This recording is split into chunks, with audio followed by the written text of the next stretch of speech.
No, no. All right, letting people in.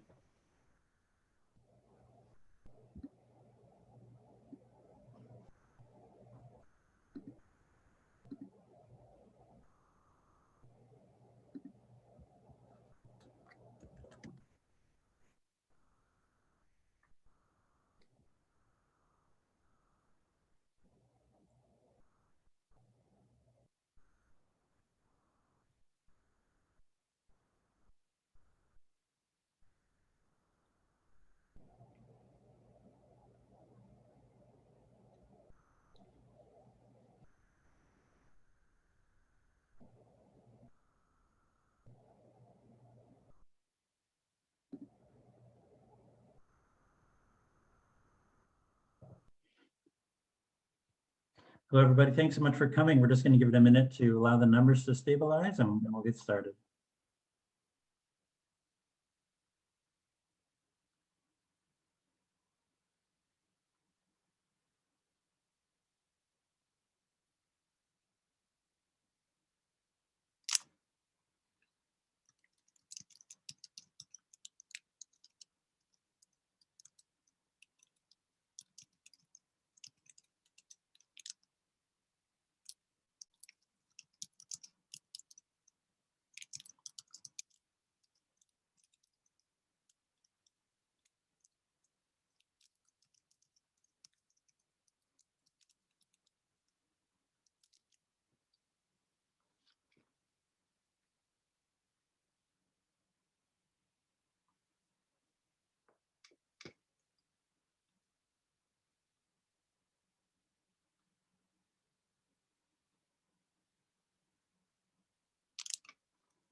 All right, maybe we'll get going. Just to start us off, we'll read through the land acknowledgement. We acknowledge that Toronto is in the Dish with One Spoon territory. The Dish with One Spoon is a treaty between the Anishinaabe, Mississaugas, and Haudenosaunee that bound them to share the territory and protect the land. Subsequent Indigenous nations and peoples, Europeans, and all newcomers have been invited into this treaty in the spirit of peace, friendship, and respect. We further acknowledge that the Toronto District School Board is hosted on the lands of the Mississaugas of the Anishinaabe, the Haudenosaunee Confederacy, and the Wendat. We also recognize the enduring presence of all First Nations, Métis, and the Inuit people. We encourage you to research the original, the original occupants of the land where you reside. Thank you. Just as a disclaimer, we will be recording this session either to be used on our YouTube channel or for historical reasons. Your chat and Q&A and usernames will remain private. And as always, we wish to make this a very positive, insightful, and supportive experience. Thank you. Well, welcome. It's so wonderful to have you three together. It's a bit of a dream come true, this combining of different generations and different intelligences and different experiences, and feels to me like a really wonderful opportunity. So thank you to the three of you for agreeing to do this, and Stephanie for asking me to jump in at the beginning here. It's very nice of you. I don't know whether you want me to introduce folks or...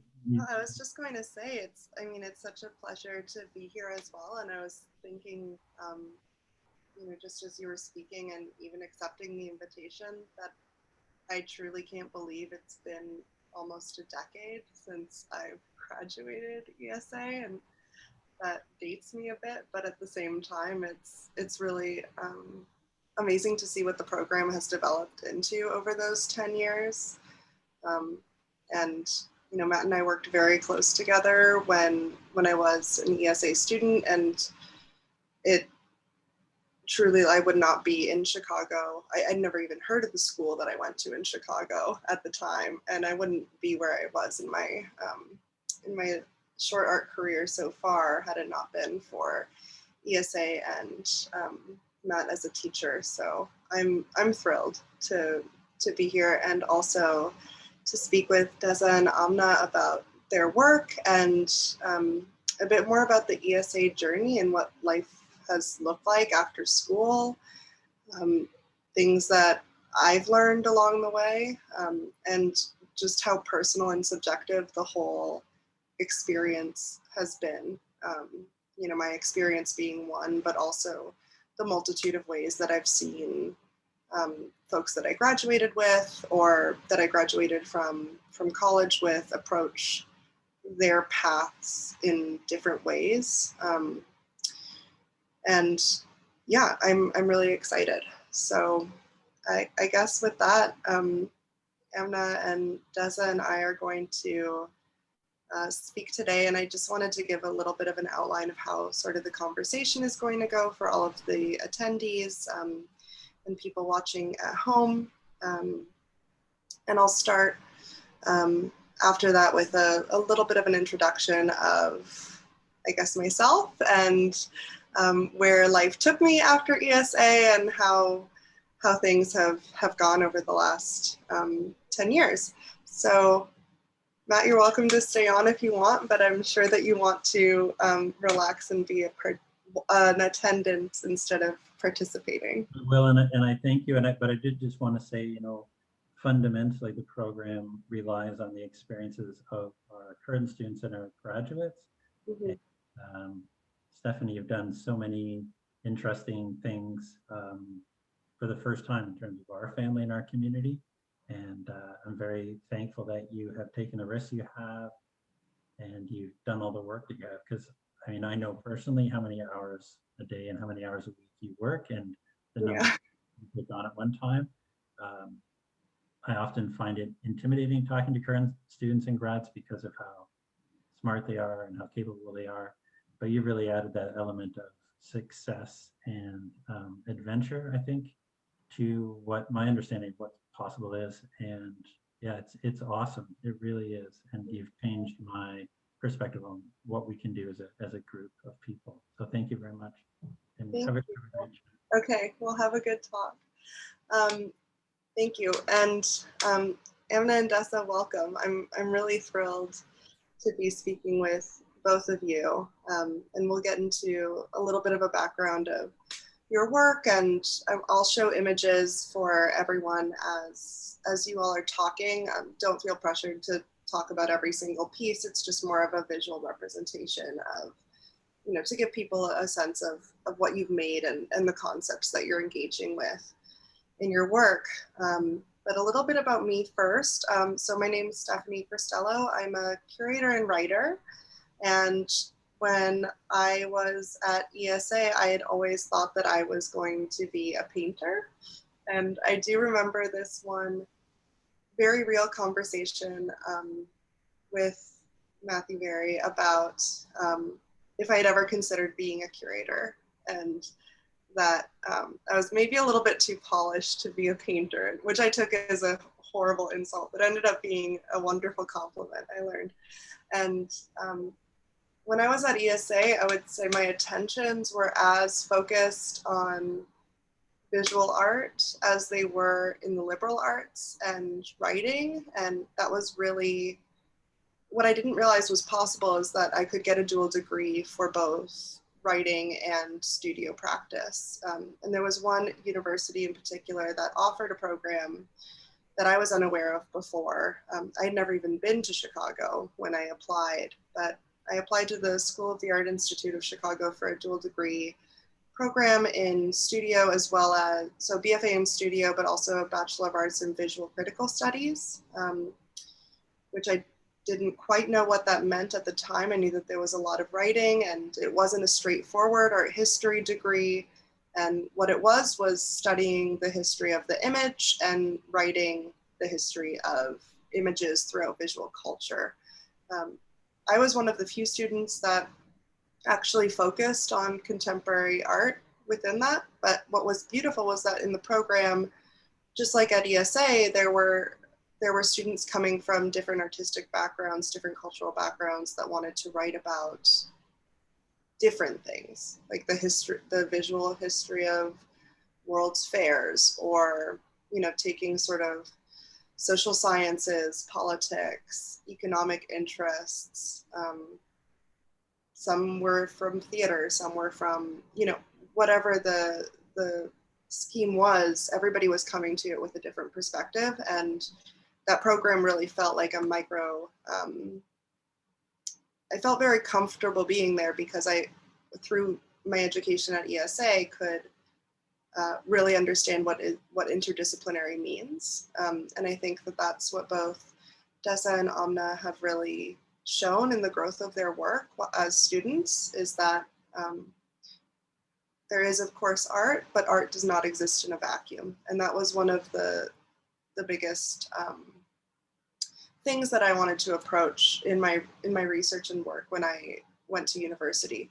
So I ended up writing about conceptual art post-1960, really focused on text-based work.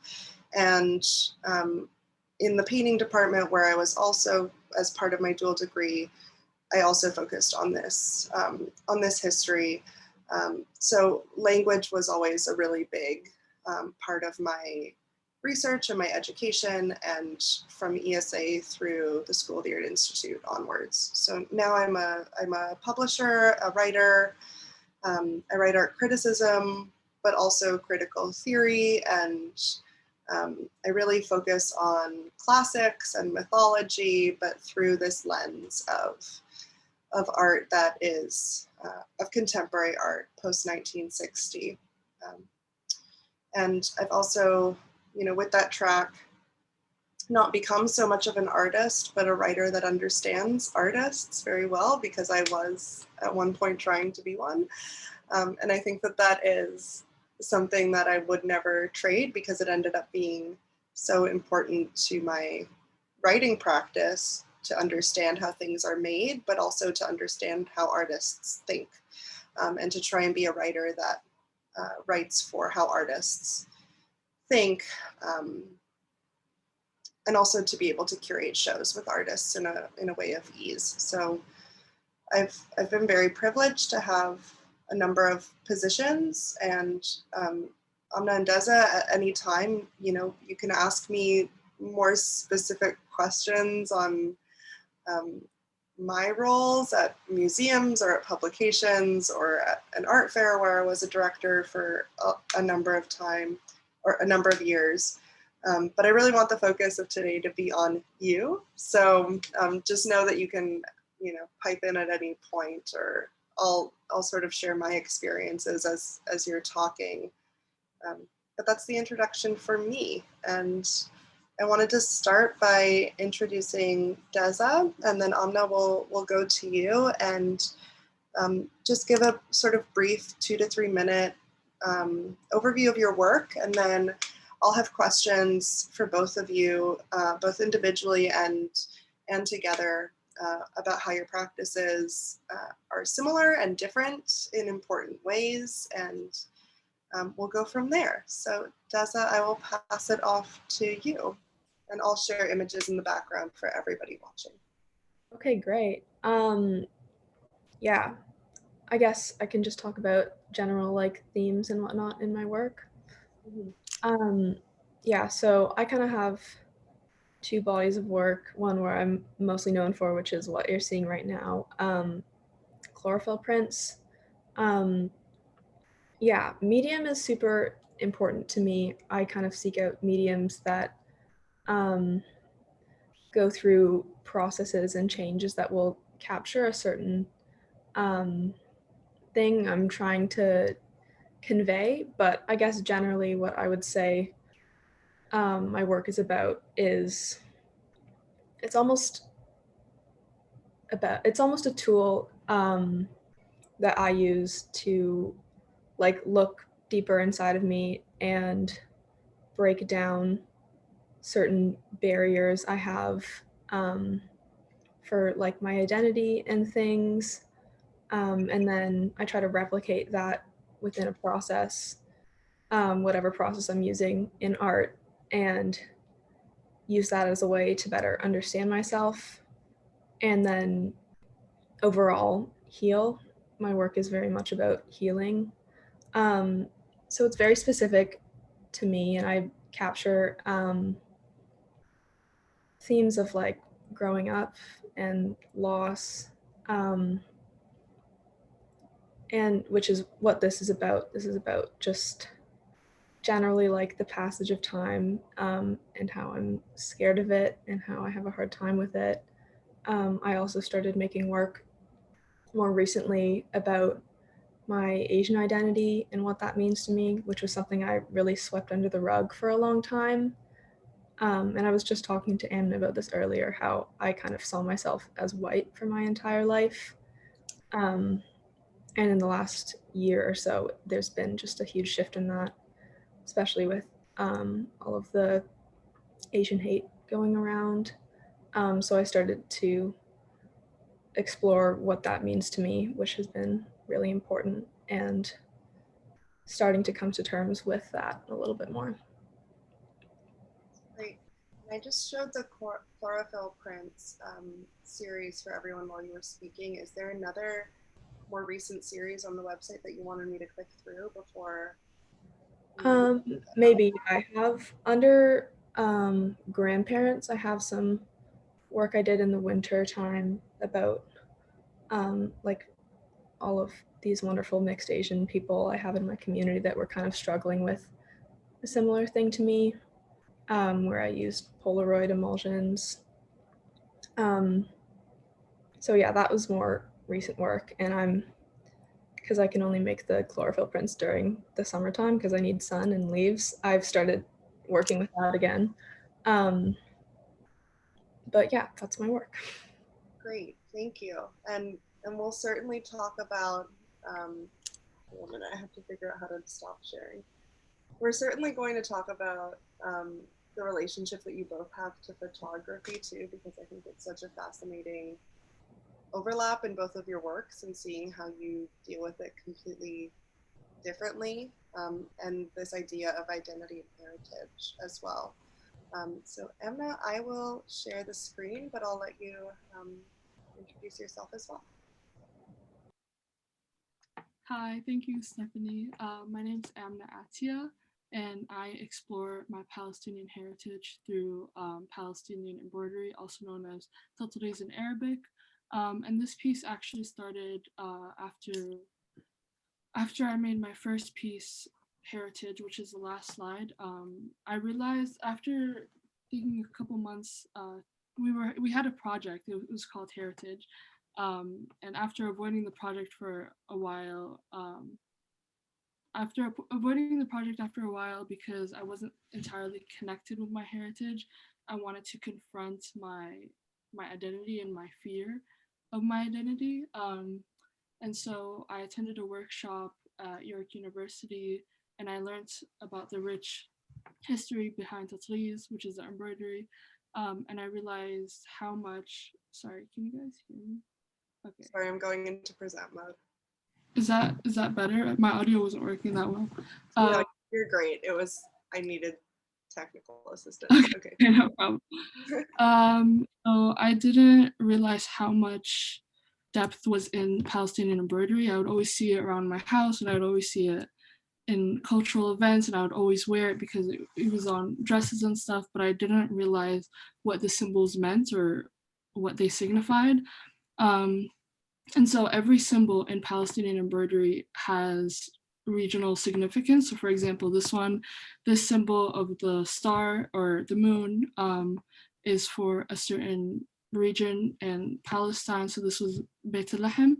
And then my first landscape, which is a couple slides, I did a cypress tree to represent that's where I was from. Yeah, this one. That's where I was from, and that's where my dad is from. And so I took a picture that my grandma took, my aunt took of Palestine, and then I decolonized it. So I removed all the buildings and I just made it so that it can be the land. And then I embroidered the symbol in the landscape. And I first planned this out through digital means. So I pixelate everything first. I pixelated the whole picture and then I embroider it, which takes a long time. And this was to reconnect with my heritage that was lost because of fear and growing up as immigrants. There's kind of like this intergenerational disconnection between Palestinians and their identity because of a lot of political issues, unfortunately. And so I kind of wanted to fight against that, and I wanted to fight against the stereotypes, and I wanted to be true, like that's so cheesy, be true to myself. That is so cheesy. I wanted to understand myself and understand my family and understand my ancestors and my history, and the first step to doing that was by doing embroidery. And so the first project I did was heritage, and I used symbols from my land, which is Yafa, and then I embroidered them on. And then as I was doing research about the Yafa and like the symbols, I was learning a lot. My grandma was teaching me a lot because she was always afraid that our Palestinian identity would be lost over time, because she tried to teach my mom how to embroider, but my mom wasn't able to pick it up. So once I did this series, she was like really glad that I was learning more about it, because this is our history. This is our ancestors. They did this as a means to survive and for income, and doing it as an art is a privilege for me because I don't need to do this to survive. I'm doing it to connect to my Palestinian identity. And yeah, so heritage, I did it as a first piece, which is the last slide. Yeah, this one. So the top row is cypress trees, and then the second row is bird feathers, and then the third row is the moon. And this, if you see these symbols on a dress, you would know that a Palestinian would be specifically from Yafa, because these are the most common symbols for Yafa. And then over time, I realized that I haven't been to Palestine in a long time, and my family, they don't remember much of it. So I wanted to embroider landscapes from their memory. But unfortunately, they did not have a lot of memory of Palestine or the land, because they had to leave from us from such a young age. So my landscape series was about reconnecting with the land itself and trying to connect the symbols and the land. And then my most recent piece, Resilience Through Reconnection, is about the person I was before I started embroidering at all, so before this piece. And it was kind of a disconnection from my heritage. So what I did was I remade this piece, but in colors that you can barely see. So that would be the first slide. So I remade this heritage piece, the first piece I ever did. And I did it in colors that you can barely see, and bland colors, so that it could show there's something there, but this connection from my heritage is gone. Like the connection from my heritage is gone, sorry. You can see it, it's not filled in, there's a lot of empty spaces, and the two cloths are apart. And I did this because before I started all this, I was very disconnected from my heritage, and I was very afraid of who I was, and that's probably because of intergenerational trauma. And yeah, this is what I focus on. Thank you. Gorgeous. I'm just continually impressed by both of your works and the way that you speak about it. I mean, honestly, it's as good, and the quality and the ideas behind everything is just top notch and better than what I've seen in some museums in the past few months. So it's really a treat. And what I love is is the way that you both talk about identity and images and symbols as a tool for understanding.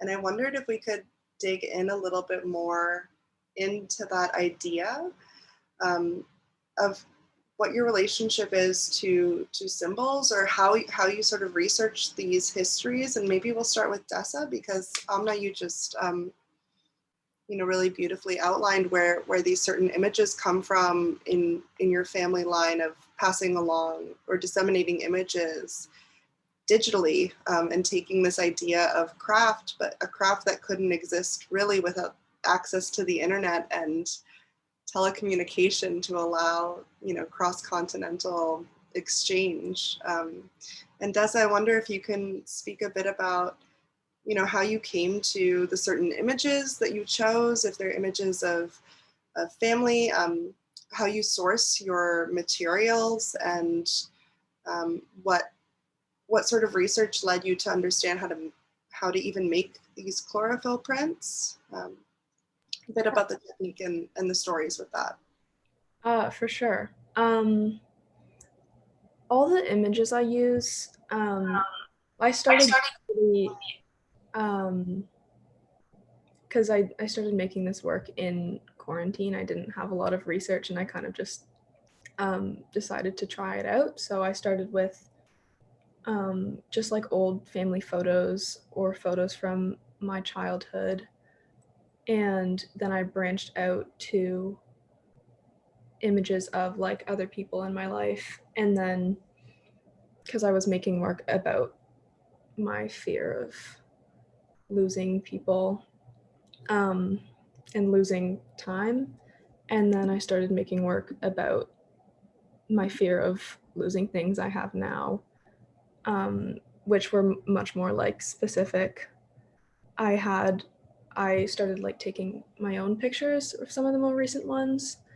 And then I went back to family photos when I started making my work about my racial heritage. I went through like archives of images of my family and my grandparents. And then when I started making my series with my little community of mixed people, I asked them all for their own images of their grandparents. So I guess unlike Amnna's, we both use kind of family images, and Amnna, you like seek yours out, and mine I already have, and I've had for a long time, most of them, and I kind of just dug through images until I found ones that spoke to me, I started with ones that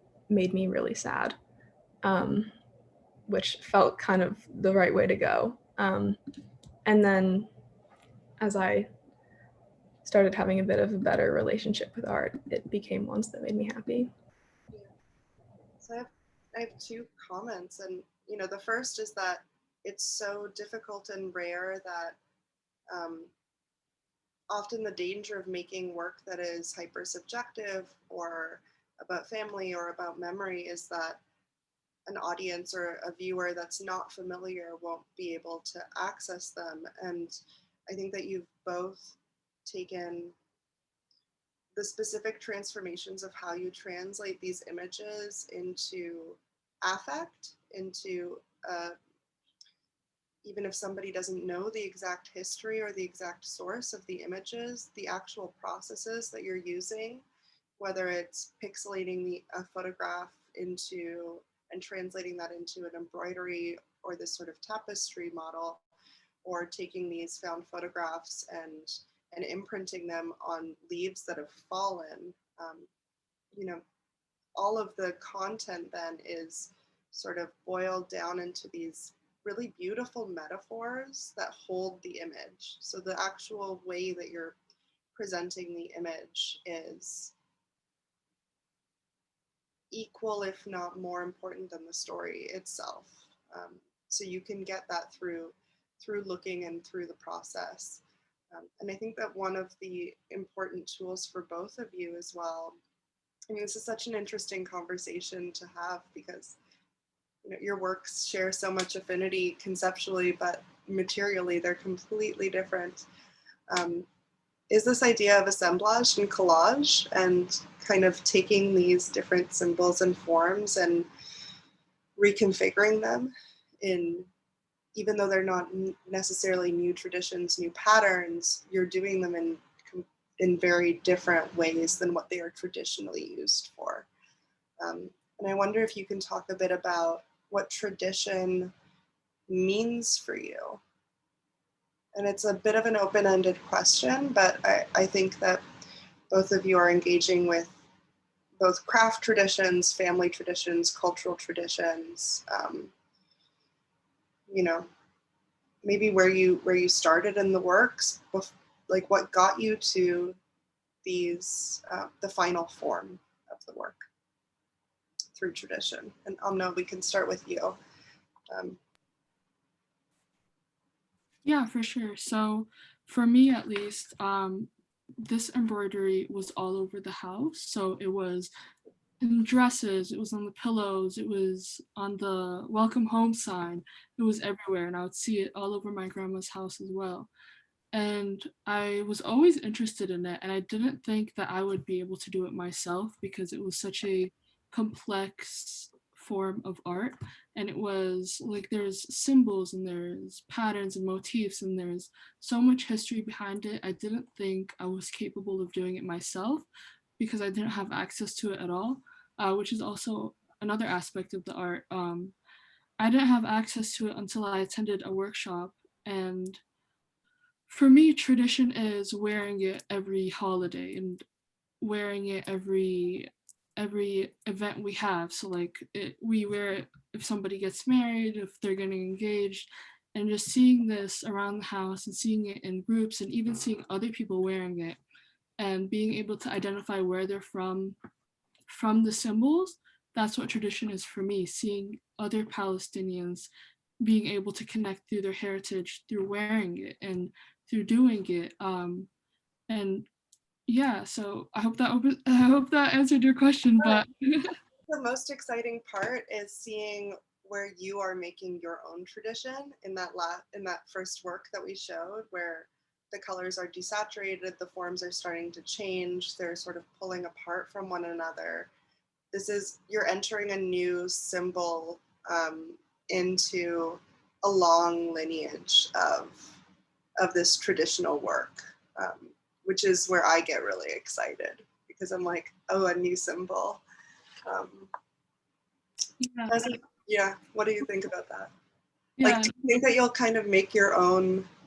I mean, you're doing this also with the photographs and the translation from pixel to stitch, in terms of introducing a new image that has not been captured before into the history of a place that you have a very deep relationship with, familially, culturally, but also artistically.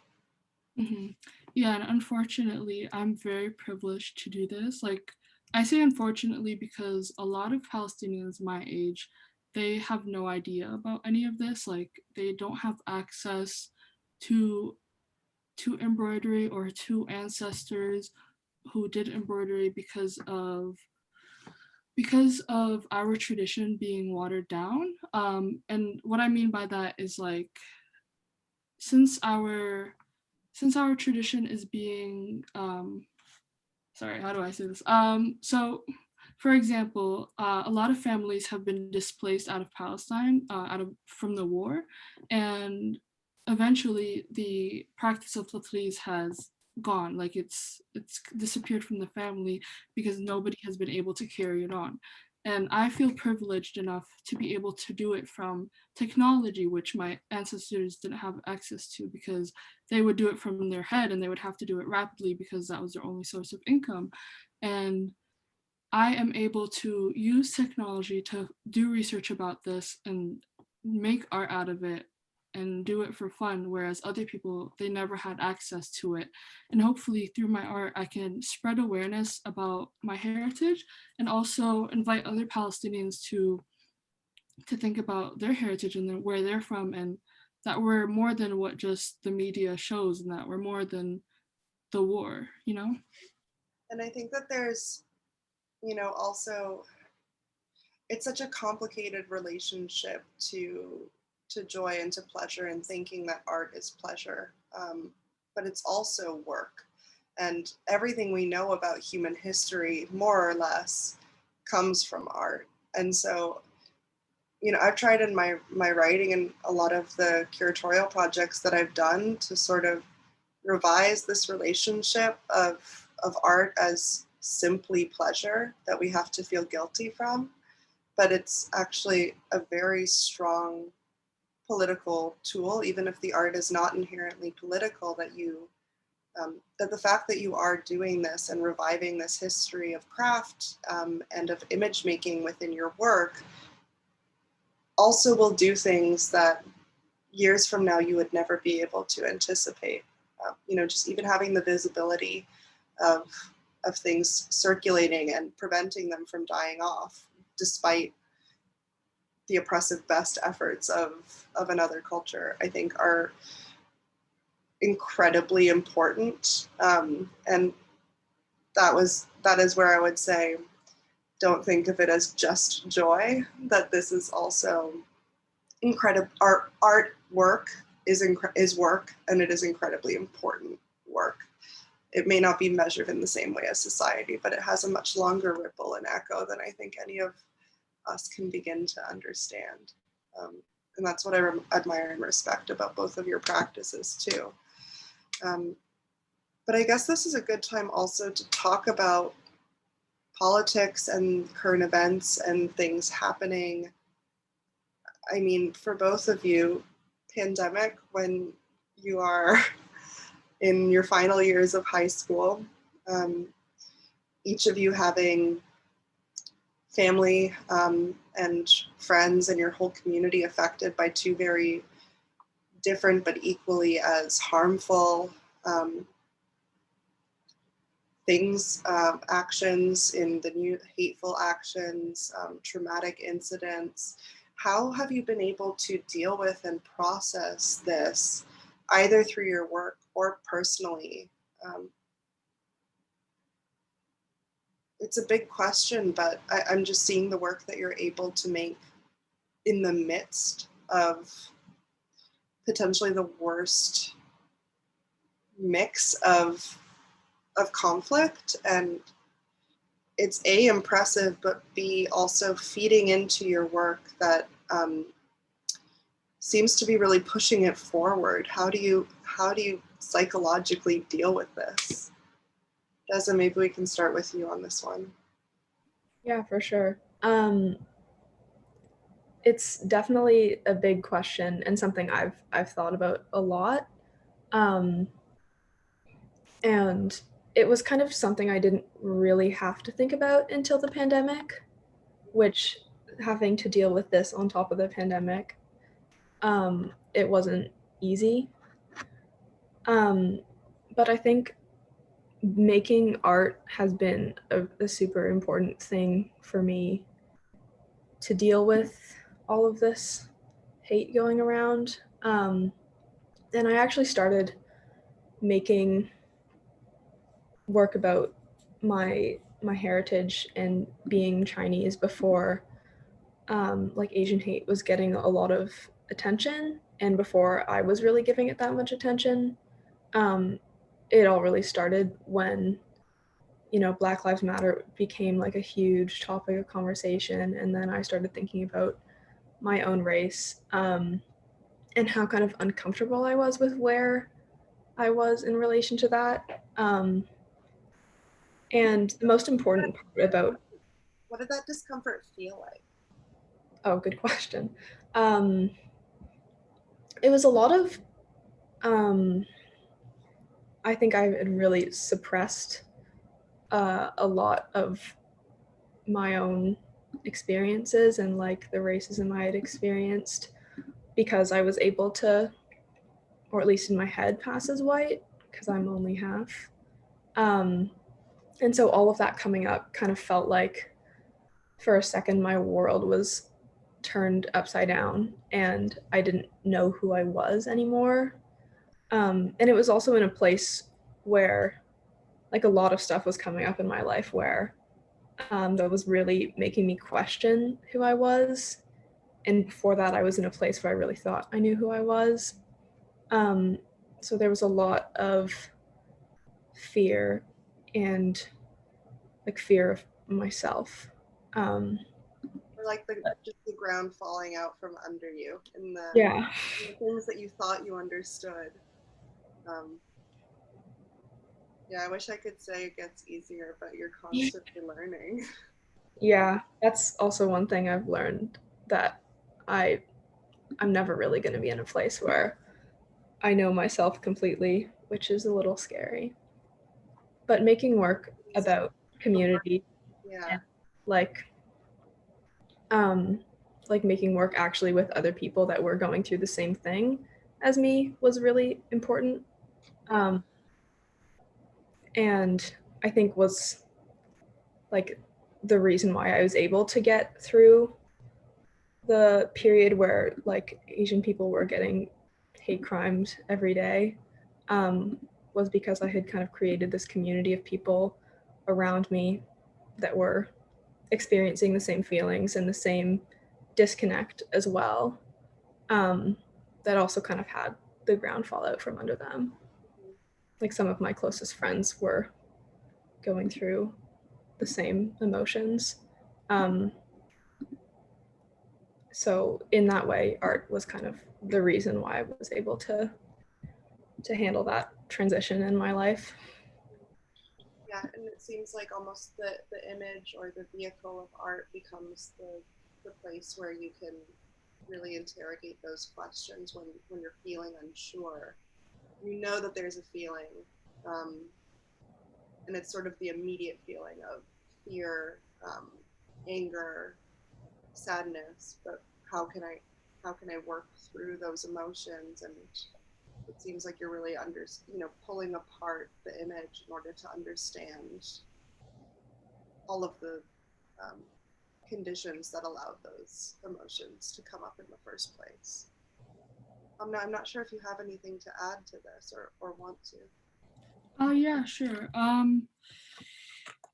Seeing marginalized groups, especially my community, the Palestinian community, being hurt and being killed and being oppressed because of our identity definitely discouraged me for a while. I was making art, and then this year, a month ago, there was the war going on, and I was feeling very discouraged about doing art because I felt very privileged to do it as my people were suffering back in Palestine. I felt like my identity right here is kind of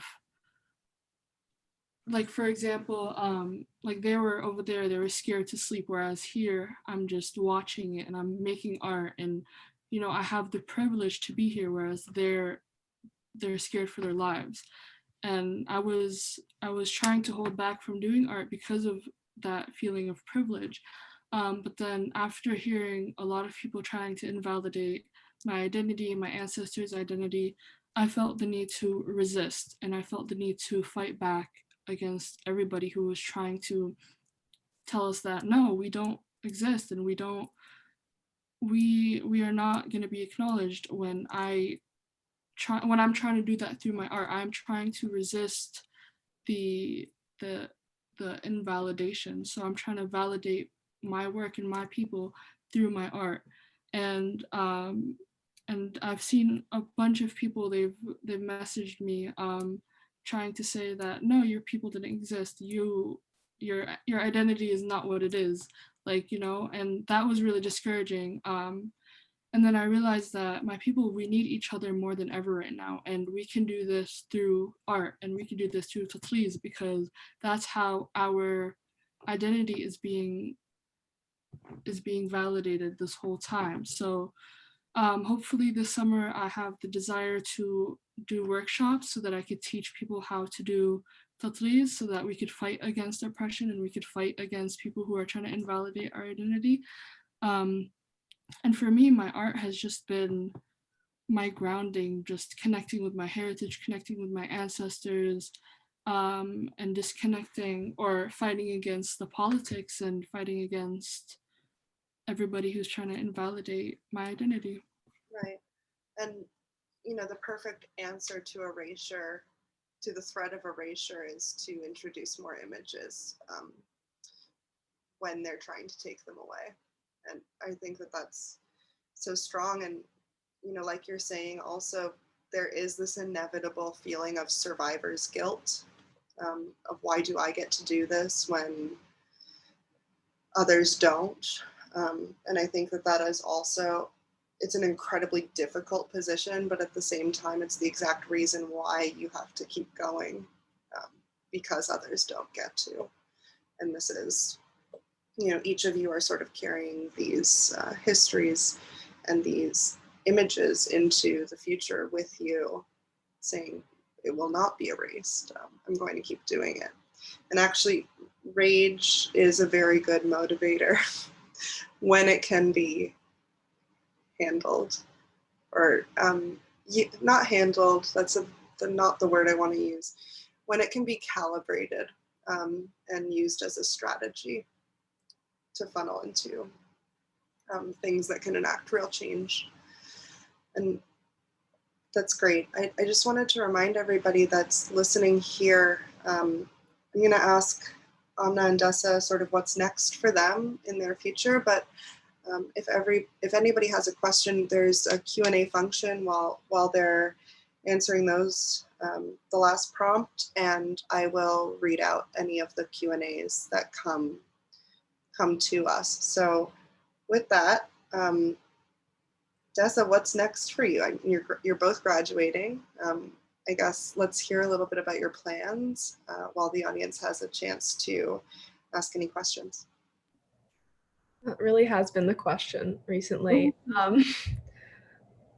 I have been also internally battling this for a while, but I want to go into art after high school. I don't really know where and what exactly for, just because I have a whole year to figure that out, I guess. But I think that's also why Mr. Very chose me and Amnna to talk to you about this, because you've just had this amazing career in the arts.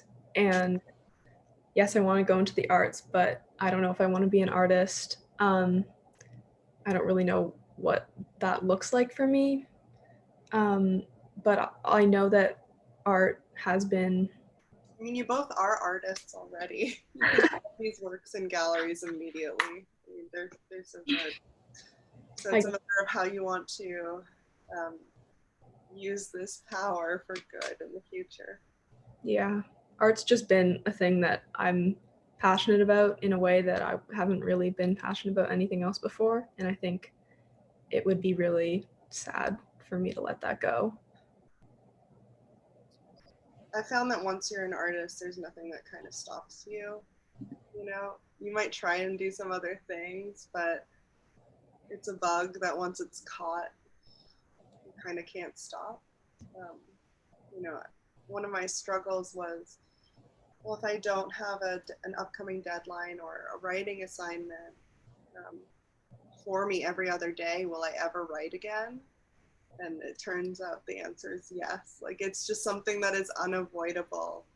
Even if you don't have an exhibition or a show or a critique coming up, there are certain people, and I think the ESA community is just filled with them, that you just don't stop because there isn't an immediate gratification in the future. It's just a way of life. I think I also want to go. Sorry. I think I also want to. I think my internet is really bad. Did you say something? No. Okay. I think I also want to go into the arts, but I think the only thing that's holding me back is all the stereotypes. So I also want to ask you, due to all the stereotypes going around, oh, you'll never have a successful career if you major in art, or you'll never make money if you go into the arts. So I wanted to ask you, as a successful curator, writer, publisher, and everything, due to the stereotypes, how have you managed to make a living out of art? I mean, I guess they're as true as you make them, is honestly my answer. There were, when I went to school, you know, certain people that you could tell were so motivated and driven and knew what they wanted out of a degree that were successful. And then there were those that thought, maybe I'll learn some things, but I don't really care, or I don't have the time to care, or didn't know what they wanted to get out of it, that nothing happened. It's sort of I would say art school is more of a self-fulfilling prophecy than any other degree, because there's not a clear path laid out for you. But that said, if you know what you want generally, like very loosely, if you know what you want going in, the more that you learn and are exposed to the way that things work, that little thing in the back of your head that says, this is what I want for myself in the future, will inevitably kind of carve out this not linear whatsoever path, where opportunities start to come, and those opportunities lead to other opportunities. I would be lying if I said it was easy. There was a lot of hours, and some of those stereotypes are true in terms of underpaid labor and you know, sort of exploiting young curators or young critics, of, you know, using them for free labor as opposed to paying them in terms of internships or trainees or whatever that might be. But I was able to deal with all of it. It was possible. It wasn't easy, but it was possible. And I think, you know, you meet sort of a slew of personalities in the art world along the way. I was very trusting at first, which was both a good thing and a bad thing. I was trusting and naive when I started, and which makes sense. I moved to Chicago. I was 17 years old, had never lived away from home, and moved to a different country by myself for this like merit scholarship that I got at a university for a degree that I really didn't even know what the degree meant at the time. Visual critical studies. Now I know, but because I didn't really know, I would propose to write for really famous publications that I was not qualified actually to be writing for, but that said yes. And I had a few difficult life lessons that way. But at the same time, I was then a published writer by the time I was 18. And had I known better, I wouldn't have done it. And you then learn who to trust and who you like working with, and you kind of make your own community along the way. But I would say having the ESA backbone of knowing that there's always, you know, you've gone to an art school. A lot of people haven't when they're starting art school for the first year. So imagine being in your grade 9 mind, but living in a different country and trying to do a degree. It's very different. So I did feel like I had a bit of a leg up in terms of how things were supposed to work because of the ESA preparation. And because of that, I was able to really push myself and challenge myself and say, okay, well, if I'm gonna write this text for this journal that I've always wanted to write for, I need to get into this grad class, but I'm an undergrad. So I'm gonna email the professor and like test into this class because I need it for this thing, you know. And more often than not, there's no rules, and that's actually a good thing if you know what you want out of it. If you don't, then it kind of flounders and there's no rules and no structure, and it's not a very clear thing. I don't know if that makes sense, but I just rambled on for a long time about that. Definitely makes sense. I was wondering if I could ask also just like what's one specific thing, like an obstacle that you faced in your career or like getting to where you are now? Yes, and I'm aware that this is also being recorded, so I'm going to give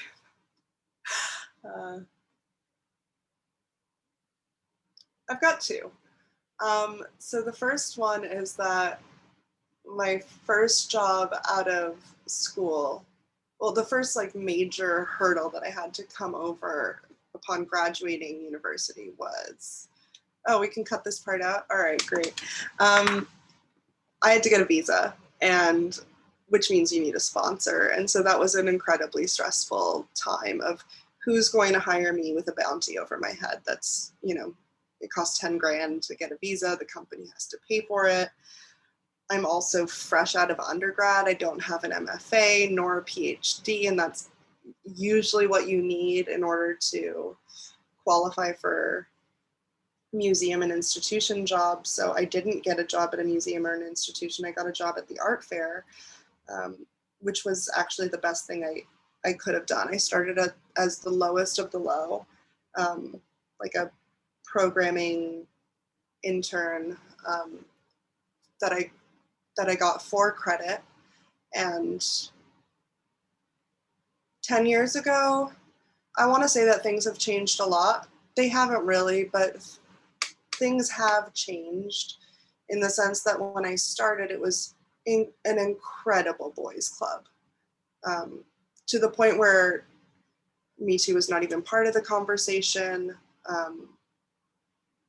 This false idea that women have equal rights in the workforce when it's clearly weighted against.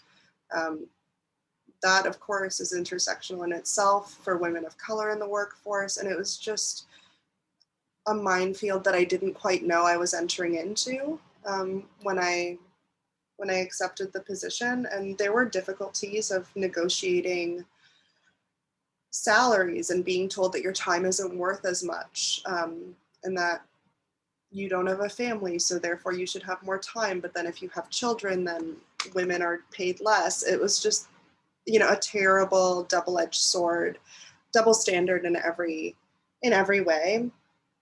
And those were really uncomfortable conversations to have, but things that had to happen.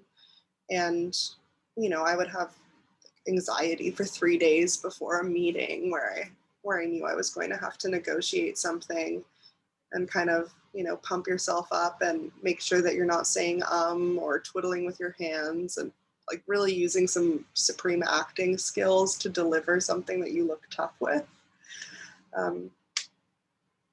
That was a challenge, and it paid off, I guess. I wish it wasn't a challenge that even existed.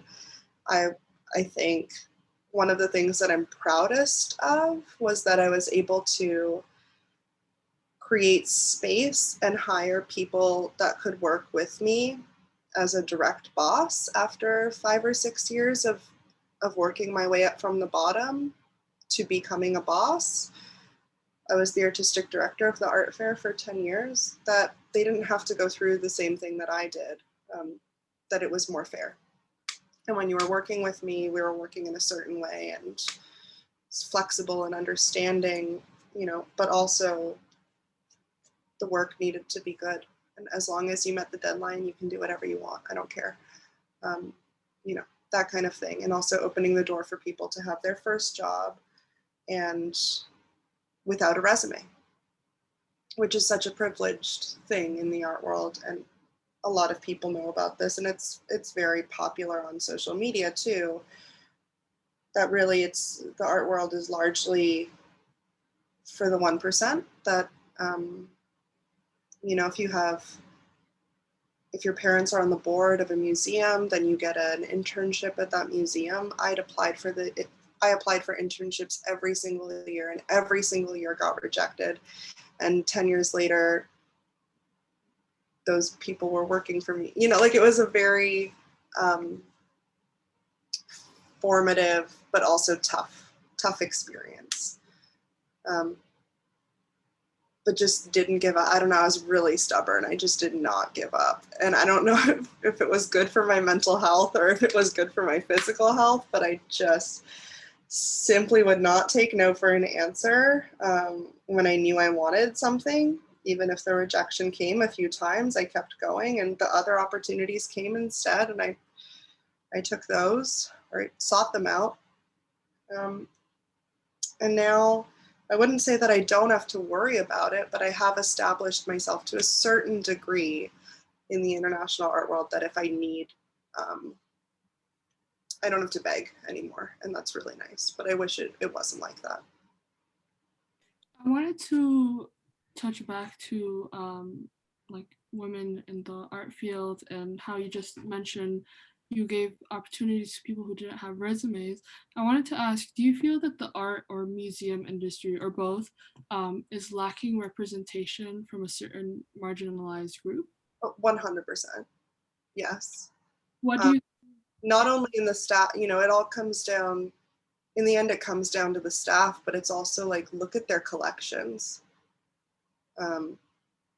Why is the world like this? You know, this is a Eurocentric capitalist way of history, which is not in any way an accurate record of what's going on. And museums reflect the ideals of a generation before.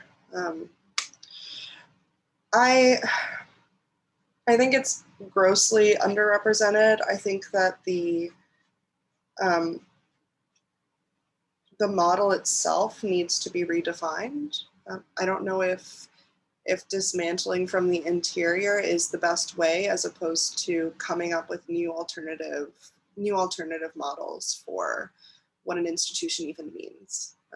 Because at its core, I think that certain museum models are great for encyclopedic institutions. I think certain contemporary art institutions, and I'm seeing this with a lot of people, is why are we going to replicate this model or system that hasn't worked?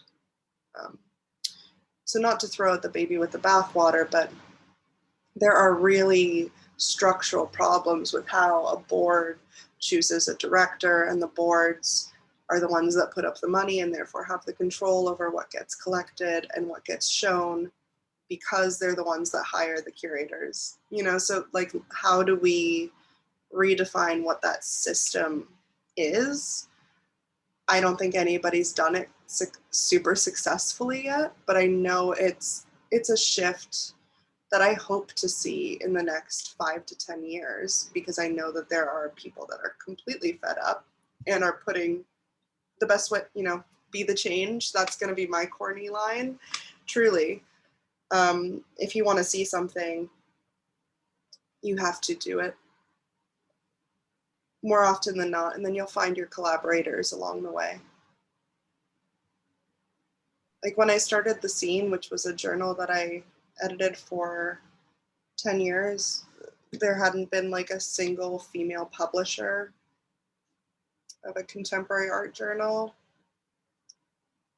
And the rates that were getting paid by journals in the city were $25 an article, which is like, that's not an appropriate, it's not even a third of a penny per word. You know, it's not an appropriate thing at all. So I started a publication that would pay appropriately, and I had to fundraise all the money for that. That sucked, but I did it. I didn't get paid at first, but other people did, and that was good. And then eventually people liked the journal and asked how they could advertise, and then all of a sudden it was like a successful publication. But it was 2 or 3 years of me doing that unpaid. But that was fine. It wasn't a job to me. It was me starting. It was basically starting a company, but with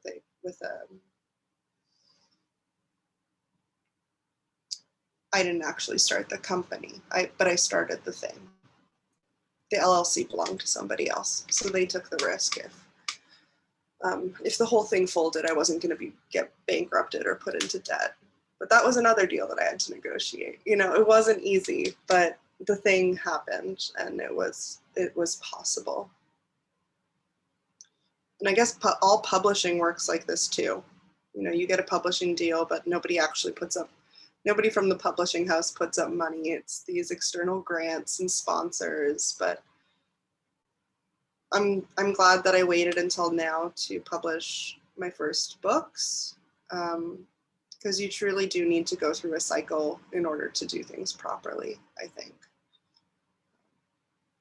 I also had like a bit of imposter syndrome because I never got my MFA or an MA. Like I never got a master's. That's Which cool. You don't like necessarily need to. People thought I had it and I let them believe that. Gotcha. Like, but honestly, like who can afford to do a master's like after you've done your undergrad? Like that's a privileged position, which I did not. I was not interested. I had to make money immediately after undergrad. So that's what happened. And, you know, now it almost doesn't matter. If I wanted to go into academia, I would need it. But I actually don't want to go into academia at all because I think that that's kind of part of the problem, are these structures that don't necessarily work. So why work to keep them going when you can make something new? But not that that's not rigorous or scholarly. I just, you know, I'm all for education and think it's the most important thing in the world, but I don't think that you have to go $200,000 into debt in order to get it. There are other ways to learn things, and life experience is one of it. Okay, do we have any questions or any more questions from you both, or questions from the audience? What's your kitty's name? Her name is Fusta. It means pistachio in Arabic. My mom. Love it. Mine has actually not made an appearance, which is rare. So. What's your cat's name? Poppy. Flower. Oh. I know, I got her in November. It's like certain Canadian things don't go away. Anyway, thank you both so much for this talk on your work. It truly was amazing for me to be a part of it, and thank you for everybody that attended. And I know that this will be recorded and made available, so I'm not sure if Matt, you want to make any final comments, or we can just sign off from here and say thank you to all. All right, thank you all. Thank you so much. Thank you so much. Thank you. Okay, take care, everyone. Thank you. Bye. Bye.